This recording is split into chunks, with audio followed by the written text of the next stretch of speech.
it's me again. So, I lied. This video is not going to be about finishing off your beading projects. This is going to be about storage, because I got some new storage yesterday, which means I'm throwing out some of my old storage. So I'm going to do this video now, so I can show you what not to buy. So, the thing to think about with bead storage is damage control. What you need to think about is, what happens if I flip this storage up? How many beads do I have to pick up? That's your most important thing. So, this is a very common kind of bead storage that you can buy in a lot of hobby shops. It's like toolbox storage. Sometimes you get them in smaller compartments for smaller beads. Now, if I have some beads in this, and I tip them, oh, there were still some beads in that, tip them out, then all my beads are getting all mixed up. It's a nightmare. And you will spill your beads. That's like rule one of beading. If you're going to spill your beads, you have to pick them all up. Minimizing that is very important for your sanity. Now, I've not found anything in a craft store yet that actually does what I want for bead storage. There is something online at the moment that I really want, but I don't have it yet. Maybe when I get it, I'll do a review. But for now, I've actually found that one of the most useful things you can buy is pillboxes. So you can buy these from like pound shops, grocery stores, that kind of thing. You've got either ones which have days of the week or evening, afternoon, morning on them. And these are fantastic because you can open the compartments individually. So if I have this tray of 4 beads and I spill it, I'm only spilling one compartment and nothing's getting mixed. Now, I would be careful with these because some of them are quite cheap. And I mean, this is a fairly cheap one that I think I got from Poundland. And some of the lids aren't very secure, so like I wouldn't take this travelling with me. Another example, which is really good, Muji, which is an online store and also a store on the British High Street, sells these pill cases, which are very similar, except they do this. Which is amazing, because it means you can select just the colours you want, put them all together, and just have that on your desk, rather than a load of different trays, which keeps things neat and tidy.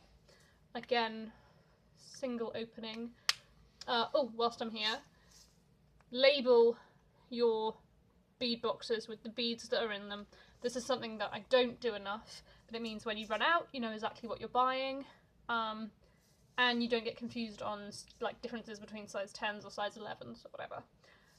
So these are quite good. Again, I've taken these travelling once before and I did have some issues with some of the lids coming off, so not ideal for travelling, but very good for storage. My next advice is pots like this.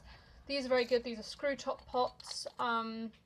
You can buy them online. Sometimes beads actually come in these. Keep them, they're great. I prefer things like my pillboxes because you can put them together and you're less likely to lose the lids as well. Losing lids is a massive problem. Basically losing things and dropping things is a massive problem for me. So you're more likely to lose the lids on these, which is annoying, but they're very good quality. You can definitely take these travelling.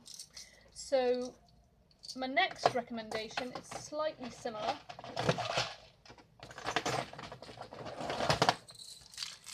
Which is something like this, which is a row of screw tops. This is great. It's not ideal because I have a tendency to just screw it off, leave the one I want on the top, and then knock it over. And it's very easy to knock over because it's so tall. If you're more sensible than me, you're probably fine. This is quite good. I think you can get these from various craft stores. Now, next up is another tip for cheapskates who don't like buying stuff from craft stores. Test tubes in a test tube rack. You can get these very cheap because they're mass produced for science reasons. And you can fit a good amount of beads in a test tube, and you can get storage for them. It's not the most compact storage, but you can see all the colours of your beads, which is nice. I haven't tested these out travelling yet, but they seem like they wouldn't spill.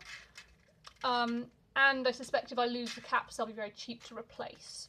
So this is good. This is a new thing for me at the moment, and I very much like it. And my final piece of advice for bead storage is to take advantage of the current slime craze. What the current slime craze means is that if you type in like slime storage into something like Amazon, you will get these pots, which are usually used for like sauces and things in the catering industry, but are currently being used for slime by children everywhere. But what they are good for is storing your slightly larger beads or your larger collections of beads. They stack fairly nicely.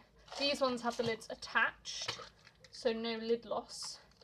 And I'm not sure how confident I would be with these travelling, but they're certainly good for storage. So that's my don't buy craft storage, buy other things hack. Can I call it a hack? I'm going to call it a hack because then I can be like, craft life hacks.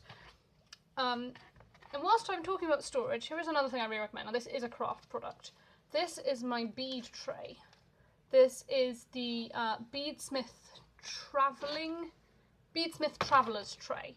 This is fantastic because A, I can take it travelling because it has this lid, and the lid is really secure. I haven't had any problems with spillage from this. The lid presses right down, so like if I tip this upside down, no beads would come out. Okay, a few beads would come out. No large beads would come out. Like, I would probably store it this way up. But what's great is it means that when I'm done with my project, I can just be like, put that there, do some other work on my desk, then bring it back out. So I'd really recommend this if you're the kind of person who does a lot of different activities and wants to be able to have different craft projects on the go. So yeah, that's my overview of bead storage. I hope you enjoyed it. Like it if you enjoyed it. Comment if you have other ideas on what's good for storage. Subscribe. You know the drill. See you next time.